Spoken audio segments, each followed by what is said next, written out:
সুপ্রিয় শিক্ষার্থী, আসসালামু আলাইকুম। আরিফস একাডেমির পক্ষ থেকে তোমাদেরকে জানাই শুভেচ্ছা। আশা করি তোমরা ভালো আছো এবং সুস্থ আছো। আজকে আমি তোমাদের গণিত বই পৃষ্ঠা নম্বর 37-এর যে কয়টি অঙ্ক আছে সবগুলোই সমাধান করে দেব। ঠিক আছে? তো প্রথমে আমরা ৩ নাম্বারটা দিয়ে শুরু করি। তো ৩ নাম্বার লিখিত অঙ্ক আছে। দেখো বলছে, প্রশ্নটা পড়ি। ঠিক আছে? তো দেখো বলছে, সালমা দোকান থেকে ৭২ টাকার খাতা, ঠিক আছে? তাহলে খাতা কিনেছে ৭২ টাকা, ৬০ টাকার কলম এবং ১৮৫ টাকার জ্যামিতি বক্স কিনলো। ঠিক আছে? সে দোকানদারকে ৫০০ টাকার নোট দিলে কত টাকা ফেরত পাবে, তাই না? তাহলে আমরা প্রথমে কি করব? সে কত টাকার বাজার করেছে সেটা বের করতে হবে, তাই না? তাহলে লিখি, সমাধান করি। তাহলে দেখো, তাহলে সমাধান, তাই না? সমাধান, ঠিক আছে? তাহলে দেখো, সালমা কি খাতা কিনেছে কয় টাকা? ৭২ টাকা। তাহলে এখানে লিখবো যে সালমা খাতা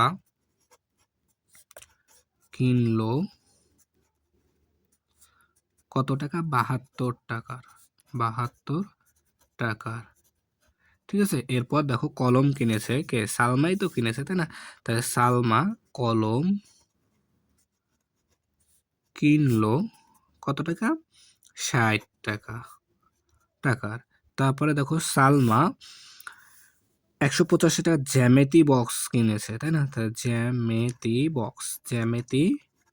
বক্স কিনলো সমান সমান ১৮৫ টাকার।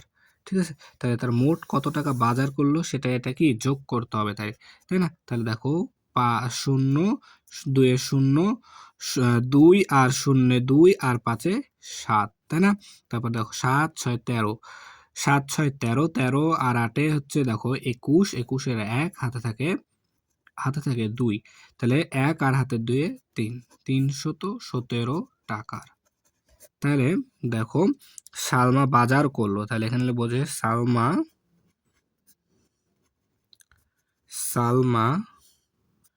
মোট বাজার করলো ৩১৭ টাকা। ঠিক আছে? এখন দেখো, তাহলে সে কত টাকা ফেরত পাবে সেটা বের করতে হবে, তাই না? তাহলে সালমা দোকানদারকে দিয়েছে কত টাকা? ৫০০ টাকা। তাহলে ৫০০ টাকা থেকে যদি আমরা এই টাকাটা বাদ দিই তাহলে কি আমাদের উত্তরটা চলে আসবে, তাই না? তাহলে লিখবো এখানে যে সালমা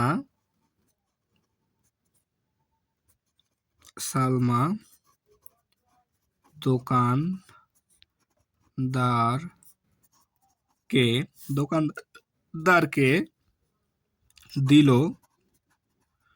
সমান সমান ৫০০ টাকা, তাই না? ৫০০ টাকা সে দোকানদারকে দিয়েছে। আর সে মোট বাজার করেছে, দেখো, সালমা মোট বাজার করলো ৩১৭ টাকার, তাই না? তাহলে এখন এটা থেকে যদি আমরা এটা বিয়োগ করে দিই তাহলে কিন্তু আমাদের উত্তরটা চলে আসবে, তাই না? তাহলে এখানে বিয়োগ চিহ্ন দিয়ে দিতে হবে। ঠিক আছে? তাহলে দেখো, যদি বিয়োগ করি তাহলে ০ থেকে ৭ বাদ দাও, তাহলে ০ থেকে ৭ বাদ দেওয়া যায় না, তাহলে ১০ থেকে ৭ বাদ দিলে ৩, হাতে থাকবে ১, ১ যদি ১কে দিয়ে দিই ১ হয়ে যাবে ২, তাহলে ০ থেকে ২ বাদ দাও, তাহলে ০ থেকে ২ বাদ যাবে না, অর্থাৎ ১০ থেকে ২ বাদ দিলে ৮, ঠিক আছে? হাতে থাকে ১, ১ যদি আমরা ৩কে দিয়ে দিই ৩ হয়ে যাবে ৪, তাহলে ৫ থেকে ৪ বাদ দিলে ১, তাহলে ১৮৩ টাকা, তাই না? তাহলে সে ফেরত পাবে, তাই না? তাহলে সালমা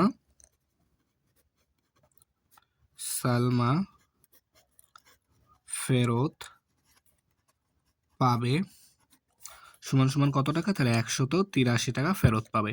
ঠিক আছে? তাহলে এখানে আমরা লিখে দেবো উত্তর ১৮৩ টাকা। ঠিক আছে? তাহলে আশা করি তোমরা এটা বুঝতে পেরেছো। ঠিক আছে? তারপরে চলো আরেকটি অঙ্ক আছে লিখিত, সেটা সমাধান করব। ঠিক আছে? তাহলে এবার দেখো, ৪ নাম্বার বলছে, মা ও মেয়ের বর্তমান বয়সের যোগফল। ঠিক আছে? তাহলে মা ও মেয়ের বয়সের যোগফল আছে ৯৮ বছর। ঠিক আছে? মা ও মেয়ের বয়সের যোগফল। এখন বলছে দেখো, ৮ বছর পূর্বে মেয়ের বয়স ছিল ২৫ বছর। ঠিক আছে? তাহলে ২৫ বছর ছিল কখন? ৮ বছর পূর্বে, অর্থাৎ ৮ বছর আগে মেয়ের বয়স ছিল ২৫। ঠিক আছে? তাহলে এখন ১ নম্বর প্রশ্ন বলছে দেখো যে মেয়ের বর্তমান বয়স কত? দেখো তাহলে ৮ বছর পূর্বে অর্থাৎ ৮ বছর আগেই ছিল ২৫ বছর। তাহলে এখন কত হবে? তাহলে ৮ বছর আরো বেশি হবে, তাই না? তাহলে এটা যোগ করে দিলে কিন্তু আমাদের ১ নম্বর প্রশ্নের উত্তর হয়ে যাচ্ছে। তাহলে দেখো আমাদের যেহেতু লিখিত অঙ্ক তাহলে লিখে করতে হবে, দেখাতে হবে, তাই না? তাহলে দেখো ১ নাম্বার সমাধান। ঠিক আছে? তো দেখো এখানে লিখবো যে ৮ বছর পূর্বে মেয়ের বয়স ছিল ২৫ বছর। ২৫ বছর, তাই না? তাহলে অতএব মেয়ের বর্তমান বয়স তাহলে কত হবে? ২৫ যোগ ৮, তাই না? ২৫ যোগ ৮ বছর, ঠিক আছে? ৮ বছর, ২৫ যোগ ৮ বছর। ৮ বছর পূর্বে যেহেতু ছিল ২৫, তাহলে এখন ৮ বছর পর আরো ৮ বছর বেশি হবে, তাই না?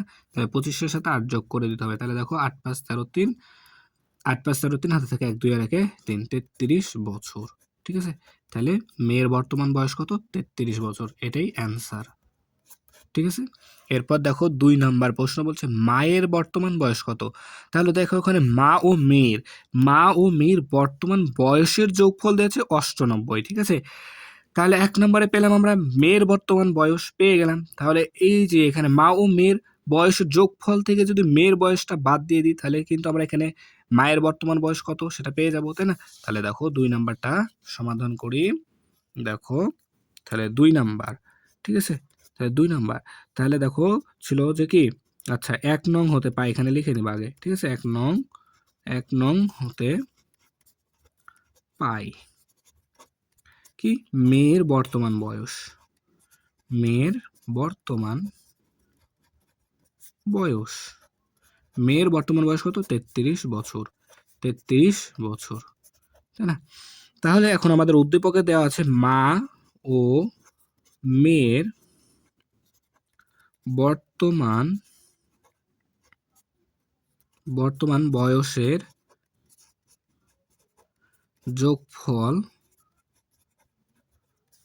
৯৮ বছর, তাই না? তাহলে এখন মেয়ের বর্তমান বয়স পেয়েছি আমরা, মেয়ের বর্তমান বয়স কত পেয়েছি আমরা? পেয়েছি ৩৩ বছর, ৩৩ বছর। তাহলে যদি এখন আমরা ৯৮ থেকে ৩৩ বিয়োগ করে দিই তাহলে কিন্তু মায়ের বয়সটা চলে আসবে। মায়ের বর্তমান বয়স কত সেটা চলে আসবে। তাহলে দেখো ৮ থেকে ৩ বাদ দিলে ৫, আর হচ্ছে ৯ থেকে ৩ বাদ দিলে ৬, তাহলে ৬৫ বছর। ঠিক আছে? তাহলে মায়ের বর্তমান বয়স সমান ৬৫ বছর, তাই না? তাহলে এটার উত্তর কি হবে? এটার উত্তর হবে ৬৫ বছর। ঠিক আছে? তাহলে দেখো খুব সহজ কিন্তু আমরা ১ নম্বর ২ নম্বর করে ফেলতে পারলাম। তাহলে ৩ নম্বরটা আরো সহজ। ঠিক আছে? দেখো ৩ নম্বরটা করব। ঠিক আছে? তো ৩ নম্বর বলছে কি যে ১০ বছর পর, ঠিক আছে? ১০ বছর পর মায়ের বয়স কত হবে?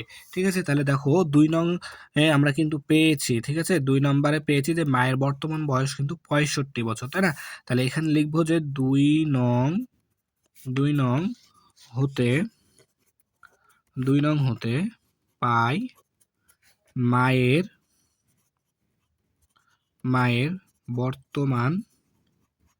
বর্তমান বয়স ৬৫ বছর, তাই না? এটা হচ্ছে মায়ের বর্তমান বয়স। তাহলে এখন বলেছে ১০ বছর পর কত হবে? তাহলে এখন লিখবো যে অতএব ১০ বছর পর মায়ের বয়স সমান ৬৫ যোগ ১০ বছর, তাই না? তাহলে ৬৫-র সাথে যদি ১০ যোগ করি তাহলে ৭৫ বছর। ঠিক আছে? তাহলে ১০ বছর পর মায়ের বয়স কত হবে? ৭৫ বছর। তাহলে উত্তর ৭৫ বছর। ঠিক আছে? তাহলে দেখো আমরা কিন্তু খুব সহজে ৩৭ পৃষ্ঠার অঙ্কগুলো কিন্তু খুব সহজে করে ফেলতে পারলাম, তাই না? তাহলে আজকে এই পর্যন্তই। ভিডিওটি ভালো লাগলে অবশ্যই লাইক, কমেন্ট, শেয়ার করতে ভুলবেন না এবং পরবর্তী ভিডিও সবার আগে পেতে আমাদের চ্যানেলটি সাবস্ক্রাইব করে রাখো। আল্লাহ হাফেজ। আসসালামু আলাইকুম ওয়া রাহমাতুল্লাহ।